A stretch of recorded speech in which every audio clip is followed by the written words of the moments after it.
体育的消息，咱要来看咱台湾山球的选手李界碧，昨天伫咧亚洲巡回赛泰国国际系列的比赛摕到冠军。伊个人会当摕到的奖金是美金36万，差不多是台票1155万。伊嘛是头一个摕到国际系列比赛冠军的台湾选手。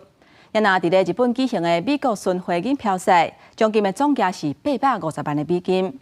咱国的潘正宗是摕到第6名，也那卢俊安是摕到第16名。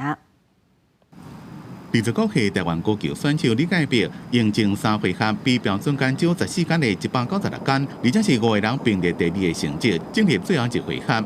这嘛，这位是美国选手克里斯汀班基伫第17洞标准杆5杆的Eagle Park，把球送入去洞内。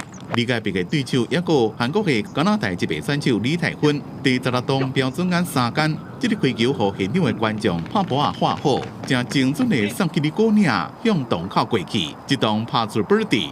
也那美国选手威廉恩第13洞拄杆也摕到 birdie， 世界各国选手精彩的表现。不过李界碧愈来愈好的表现上轰动，这是伫第8洞的 birdie par， 会让看出伊对快速果岭的适应真好。第4回合伊总共有8个 birdie。第17洞第3杆球飞过沙地，精准地落伫咧正头前的果岭，伫洞口附近停落。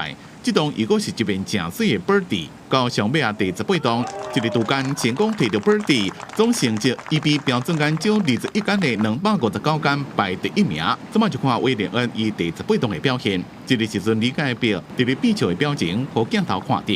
威廉恩这球一定爱入，照法度甲李界碧拍延长赛，不过尾球无入，所以李界碧摕到冠军。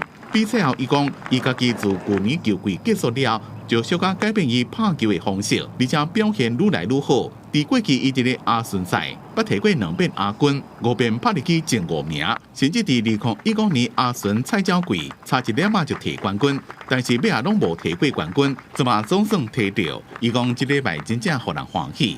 公司新闻吴文玲编译。